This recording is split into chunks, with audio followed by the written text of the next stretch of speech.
Today we're going to start looking at probability, and we're going to start off by looking at our probability of simple events by having a horse race. We have horses 2, 3, 4 all the way through to horse 12. These horses advance through the course, jumping one square at a time, and the first horse that crosses the green line is the winner of the horse race. And so how do these horses advance each time? They advance when I roll the dice. When I roll the dice, they will advance. The sum of that roll will be the horse that advances. So what I'm going to get everyone to do right now is I'm going to let you guys take your guesses. Who do you think is going to be first? Who do you think is going to be second?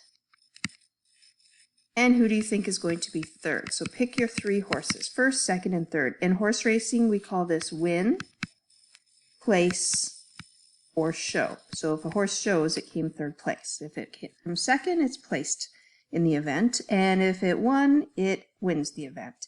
So win, place, and show. Pick your three horses in the order you think they will finish.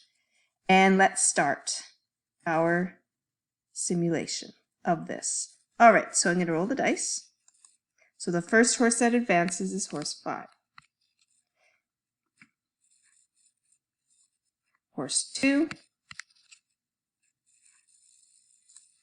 Horse 9. Horse 7. Horse 8. Horse 11. 8.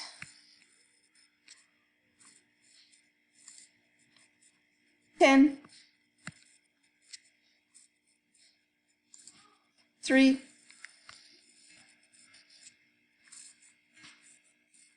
4. And you can see there's a frequency of how many times I'm rolling up there, so we know how many times a number's been rolled every time I hit it. So now it's 9, and it only can go so fast on this computer here. 8, 7, 6 is sleeping, it hasn't even left. Oh, 11's going. 12 is sleeping. 4, 6, oh, 6 awake, it's out of the gate. 10,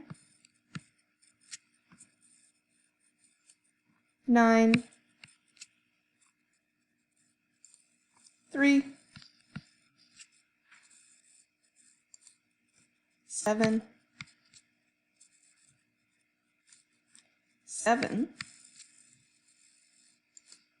6, oh, 6 is catching up now. 8, 10, 9, 4,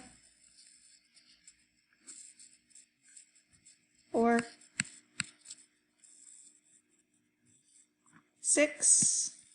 Wow, 12 is really sleeping. It still hasn't even been rolled once. 6 is now tied for the lead. It is a 4-way lead. Did you pick? Oh, 6 takes the lead. Did you pick any of those 4? 11, 8, 8 again. 8's now in the lead. 11, 6, 2, 9,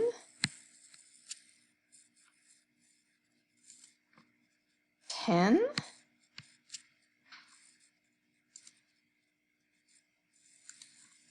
9, 9 again, 5, oops, 5's getting up there, okay, 9 again, 9's taking a sprint for the finish line here. Can he be the winner or she be the winner? 6, oh, 6 was way back there, is really coming along here. 8, 5 again, 6, Oh, 6 could win. It tied for the lead with 9. 10. 11. 6. Oh, 6 is there. 9. Oh, 9 and 6 keep battling it out. Oh, 6. 6 just needs one more and it wins. 4. 7. 4. Ooh, 4 could come from behind maybe. 8. 8 could sneak up there, it's close. Missed. Oh, yeah, 8 again. 5. 8. Oh, 8 only needs one more as well. 7. 9. Oh my gosh, 9 needs one more. 6. 6 is first place. Now we need to figure out second and third. 9. 9 came second. And last but not least, let's see. Oh, yeah, there we go. 6, we've already got that one. He's already going for extra. 9, we already have that one. 9, we already have. And 11. So actually, there was 2 more there. Let's just record that just so we have that idea. And 11. And 12. Oh my gosh, 12 finally takes his first step out of the gate. And 7. 10.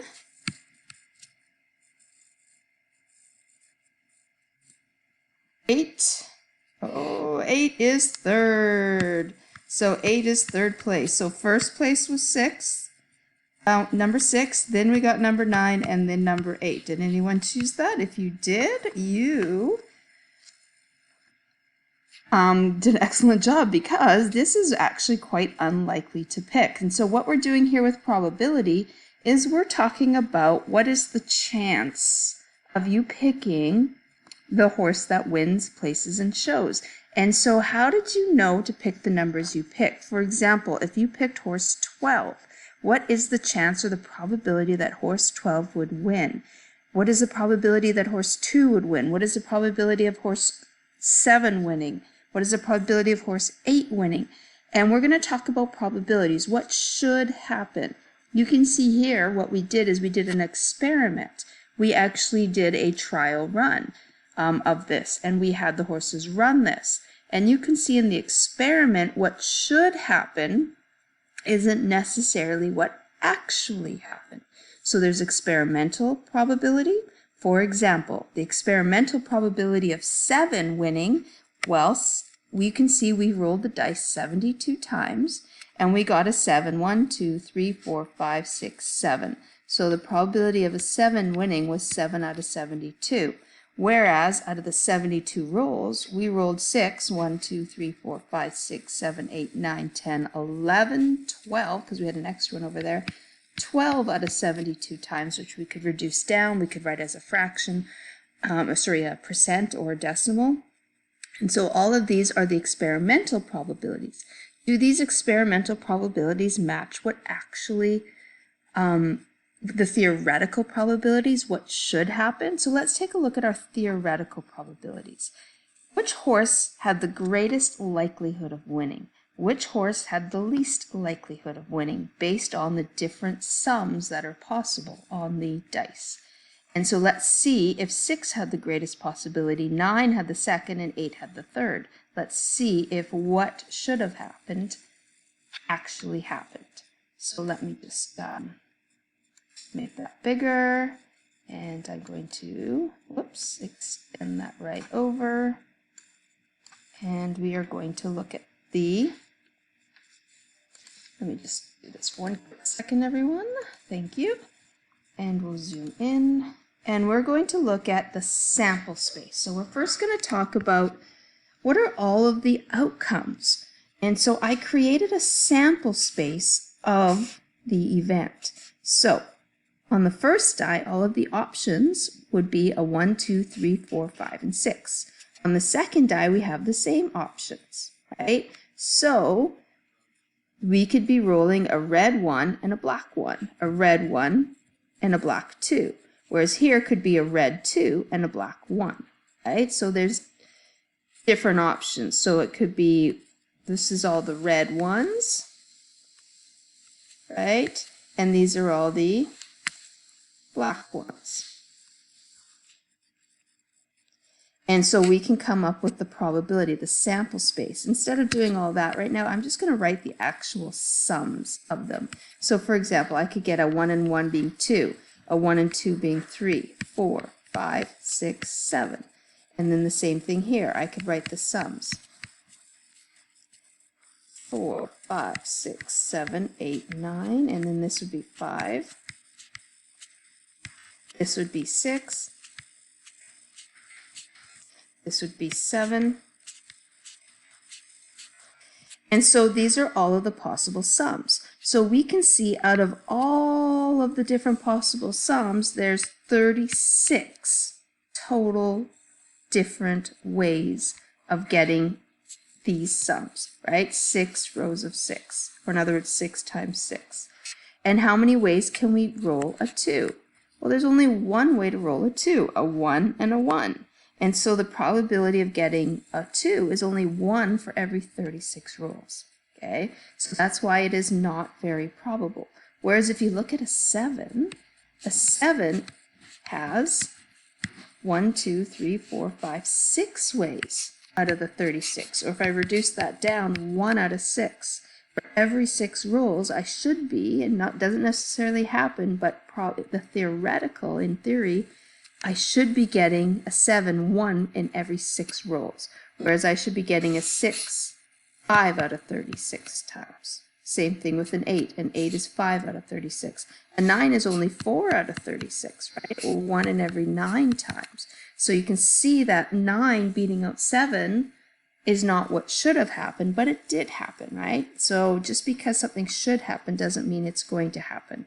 That's why probability helps you make good decisions, but it's not, you can't, you wouldn't want to gamble on these because that's what should happen is not necessarily what's going to happen, right? I could get 2 winning. It's very unlikely, but it could happen, right? So we're going to talk about probabilities, and we're going to find probabilities using sample spaces today. So you can see that I can create a sample space using a chart. I'll also talk about how you could do this using a tree diagram. And then you use all of the different outcomes to create probabilities, right? The probability of getting an even sum, the probability of getting a number greater than 7, a probability of getting an 11. You can find all of those, the probability of getting a prime number. And you can find all of those out using your sample space. So probability is defined as the number of favorable outcomes as compared to the total number of possible outcomes. And the total number of possible outcomes is your sample space. All right, so if I asked for a sum of 4, then the probability for the sum of 4 would be 3 out of 36. Which you could reduce down to 1 out of 12. A sum of 7 or 8 would be 6 plus 5, which would be 11 out of 36. And the probability of a sum greater than 4, well, if the sum of a number greater than 4, rather than counting them all out, I know that there are 3 not greater than 4, right? Or if it has to be greater than 4, it doesn't include the 4 as well, right? So the sum greater than 4, I just take off 1, 2, 3, 4, 5, 6. So there are 30 of them that have a sum greater than 4. 30 out of 36, which reduces down to 5 out of 6, right? I'll fill those in for the notes later. All right, here's another example.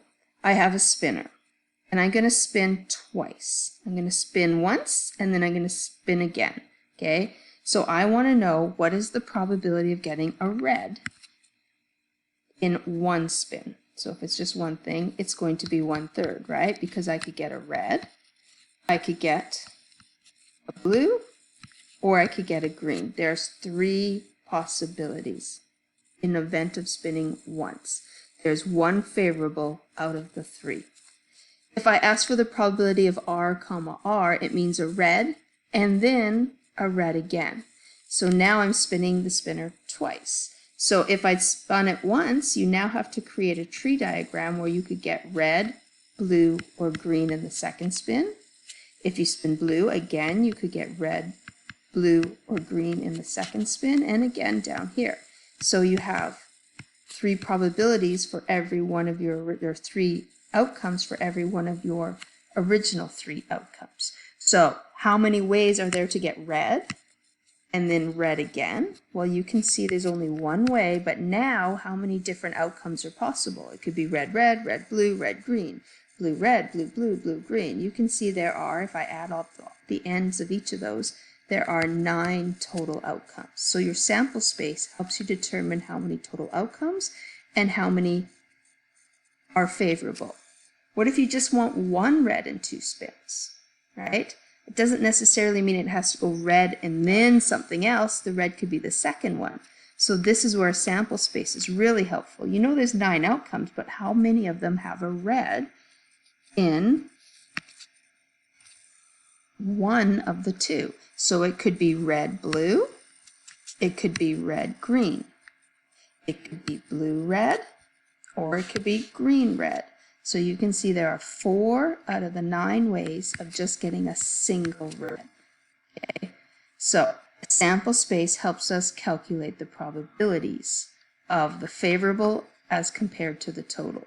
With a tree diagram, if I wanted to say 3 spins, well, I can now do the same thing, and I would have 3 spokes going off each of those. So what would be my total sample space? How many total outcomes are there now?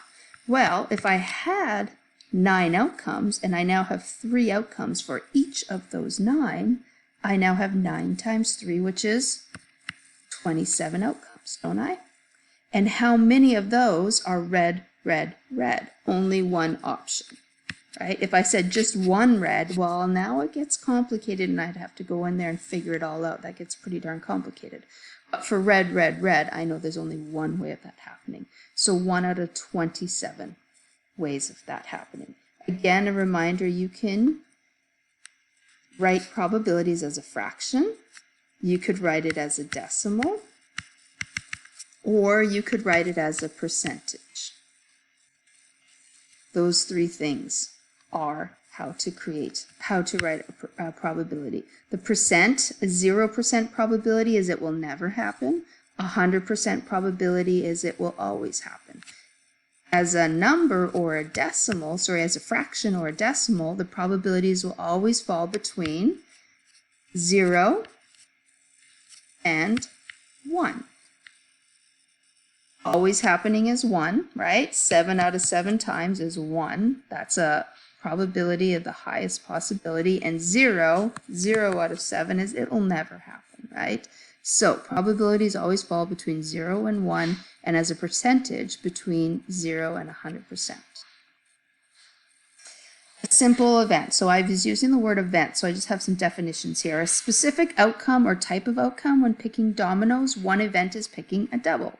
So the probability is the chance that an event will happen. So picking a double is an event. Here's another definition, complementary events. What are complementary events? Well, basically, they are the 2 events that complement each other.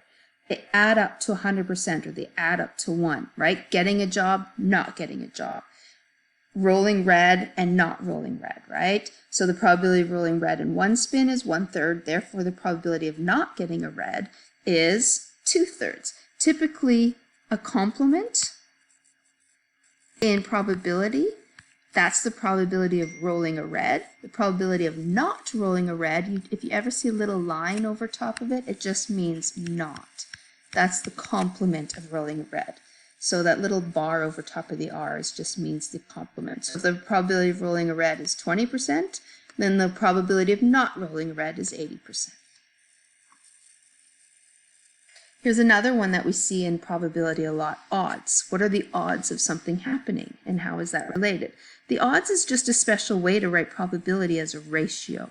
So the first number in your ratio is the favorable outcomes, and the second term in your ratio is the complement of that, the probability of it not happening, right? So in my previous one, the probability of getting a red was 1 for every 2 not red. So the probability of a red is 1, and the probability of 2 is, probability of not red is 2. You can see the sum of those two terms is the sample space. 2 plus 1 is 3. So the probability of getting a red is 1 out of 3. The probability of not getting a red is 2 out of 3, right? You add them together for the total number of outcomes, because these are all of the favorable outcomes and these are all of the complement or unfavorable outcomes. So odds are just written in a different way, but you need to add the two numbers together to be able to determine your total sample space, how many total outcomes are possible. Let's try another example. Ellen rolls a 4-sided die numbered 1, 2, 3, 4 twice. What is the sample space? You could draw it as a tree diagram or as a chart. It doesn't matter. If there's only 2 events happening, rolling the die once and then rolling the die again, a table works well. If it's 3 events happening, well, then you'd have to use a cube for your table or something. It gets complicated, then I'd use a tree diagram. So we could roll a 1, 1. We could roll a 1, 2, a 1, 3, a 1, 4, or I could write the sum, right? It doesn't matter, however you want to do it. A 2, 1, a 2, 2, a 2, 3, a 2, 4. Here we could roll a 3, 1, 3, 2, 3, 3, 3, 4, and here we could roll a 4, then a 1, a 4, then a 2, 4, then a 3, and a 4, then a 4. We can see the total number of outcomes is 16, 4 by 4, right? There's 16 possibilities. What is the probability that the sum is greater than 5? Well, I can see that the sum greater than 5 would be a 6, a 6, a 6, 7, 7, 8, 8. Therefore, I have 8, 1, 2, 3, 4, 5, 6 out of the 16 greater than 5, right? So, whenever you write probability, we always reduce it to lowest terms, right? So divide by 2. So 3 out of 8, which you could write as a decimal, which you could write as a percentage, right? So that's the probability of rolling a sum greater than 5. What's the probability of rolling a prime sum? Well, a prime sum would be, let's take a look here, 2, we have 3, 4 is not prime, 5's prime, 6 is not prime, 7's prime, so all of my green is my prime. So 1, 2, 3, 4, 5, 6, 7, 8, 9 out of 16 ways of getting a prime sum. What is the probability of a sum divisible by 3? So we have to go through now and find all of the sums divisible by 3. 3 is divisible by 3. Whoops, I shouldn't use that color because it's really dark. Let's just underline then. 3 is divisible. 4 is not.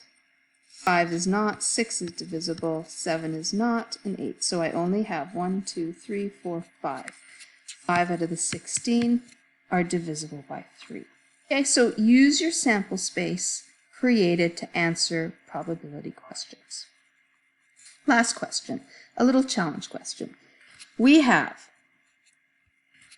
a box contains 9 white, 6 black, and 4 red marbles. How many black marbles must be added to the box so that the probability of randomly picking a black marble is 3/5? Well, right now we have 6 marbles that are black as compared to how many total marbles, right? Because this number on top refers to the number black as compared to the total, right? The bottom number is always the total amount. And so we add those together and we get 15 plus 4. Oops, let's change this to 5 red marbles so it works so nicely. 15 plus 5 is 20 total marbles. And we want this to be a probability of, oh, I think I've written something funny here. So I want this to be the probability of 3/5. Let's see what's going on here. So if I divide by, okay, let's just, yeah, we'll work with this. So now we want to add black marbles so that it equals 3/5. Now when we add black marbles to this, not only are we increasing the top number, we are also increasing the total by a certain number of marbles. And it's the same number. For example, if I added 2 black marbles, the probability would be 8 out of 22. If I added 3 black marbles, it would be 9 out of 23. So I'm going to just add x to the top and bottom, and I'm going to create a fraction that is equivalent to 3/5. And here, this is where we can use our good old algebra skills. We can use our cross multiplication. We can multiply both sides by 5, right? Or it's 5 gets multiplied by 6 plus x, and we make that equal to the 3 multiplied by the 20 plus x. And we can use our distributive law, 30 plus 5x equals 60 plus 3x, and we can solve this equation, right? Subtract 3x from both sides, subtract 30 from both sides, divide by 2, and we now know that x is 15. We should be adding 15 black marbles to this container, and the probability of picking a black marble would be 3 out of 5 or 60%, however you want to say. All right, so that is simple probability, and you can work on your 10.1 probability of simple events.